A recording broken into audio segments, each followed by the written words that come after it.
의뢰인과 피해자는 게임을 하며 즐거운 시간을 보내고 있었습니다. 그런데 게임을 하는 과정에서 장난이 점차 과격해졌고 의뢰인은 피해자의 행동이 재미있어서 이를 촬영하게 되었습니다. 하지만 이 과정에서 피해자의 속옷이 지나치듯 드러나는 장면이 촬영되었지요. 그런데 사건 발생 후 약 1년이 지난 시점, 피해자와 의뢰인이 헤어지는 과정에서 고소가 이루어졌습니다.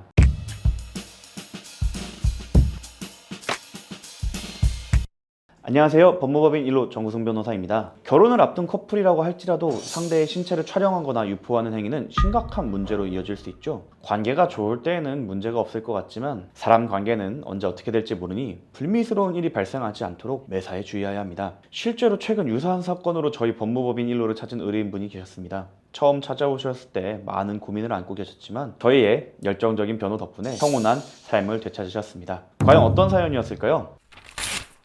의뢰인과 피해자는 결혼을 약속한 연인 사이로 아주 깊은 관계였는데요. 사건 당일 의뢰인과 피해자는 게임을 하며 즐거운 시간을 보내고 있었습니다. 왜 닌텐도 위 게임 있잖아요. 몸을 격하게 쓰는 그 게임을 하고 있었습니다. 그런데 게임을 하는 과정에서 장난이 점차 과격해졌고 의뢰인은 피해자의 행동이 재미있어서 이를 촬영하게 되었습니다. 하지만 이 과정에서 피해자의 속옷이 지나치듯 드러나는 장면이 촬영되었지요. 사실 게임에서 진 사람에 대해서 벌칙으로 서로의 엉덩이를 걷어차는 장면이었기 때문에 거기서 드러난 피해자의 속옷이 문제될 것이라고는 저희 의뢰인은 생각지도 못하고 있었죠. 장난기가 많았던 의뢰인은 이 피해자와 메시지를 주고받던 중 너의 폭력성을 사람들한테 알려주겠다라면서 그 영상을 단체 채팅방 등에 올리겠다고 놀렸습니다.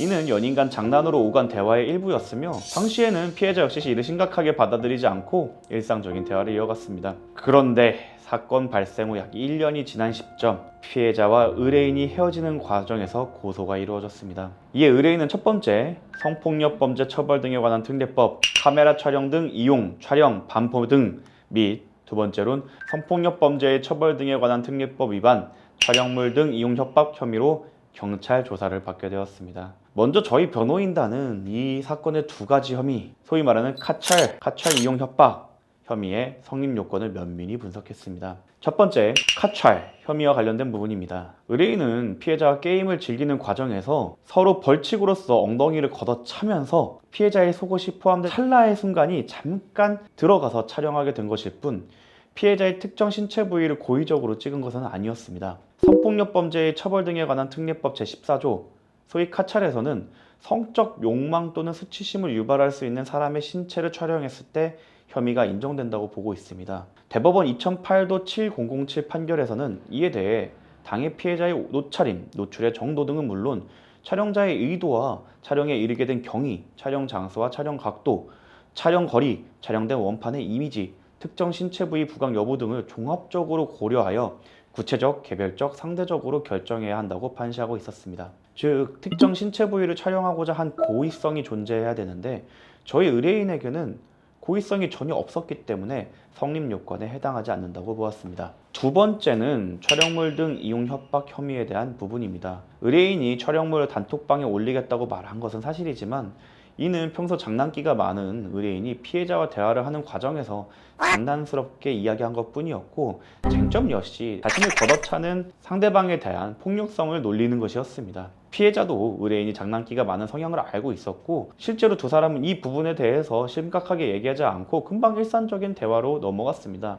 해당 혐의의 성립 요건은 촬영물을 이용한 협박이 있어야 되는데 의뢰인은 피해자에게 협박이나 강요를 한 사실이 없었기 때문에 해당되지 않는다고 판단했습니다. 또한 피해자는 해당 사건이 발생한 지 1년이 지난 시점에서 성격 차이로 헤어지자 고소를 진행하였는데요. 두 사람은 문제가 되는 대화 이후 결혼을 준비하는 등 연애 생활을 이어갔으나 성격 차이로 이별을 고하자 이에 대한 보복성 고소를 한 것으로 보입니다. 간단하게 정리하자면 피해자는 의뢰인이 평소 자신을 놀리는 것을 재미있어 한다는 사실을 알고 있었고 사건 발생 후 약 1년 동안 연애를 유지하였으며 평소에도 사건 당시와 유사한 장난을 주고받았습니다. 이러한 점을 토대로 두 혐의 모두 성립 요건에 해당하지 않으며 보복성 고소로 판단되는 점을 강조하여 불송치 결정을 받을 수 있는 전략을 세웠습니다. 법무법인 1호는 경찰 단계에서 두 혐의 모두 성립 요건에 해당하지 않는다는 점, 피해자가 사건이 발생한 시점으로부터 1년이 지난 후 고소된 점, 피해자가 수많은 고소고발을 하였는데 그것들이 이제 무죄가 나오거나 무혐의로 나오면서 이 사안을 추가로 고소한 점 등을 중점적으로 어필하였습니다. 그리고 다행히도 법무법인 1호의 주장이 모두 받아들여져서 카메라 등 이용 촬영 및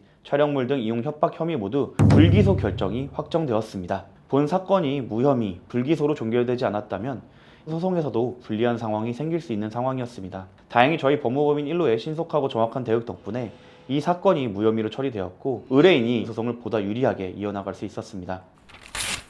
오늘 영상은 여기까지입니다.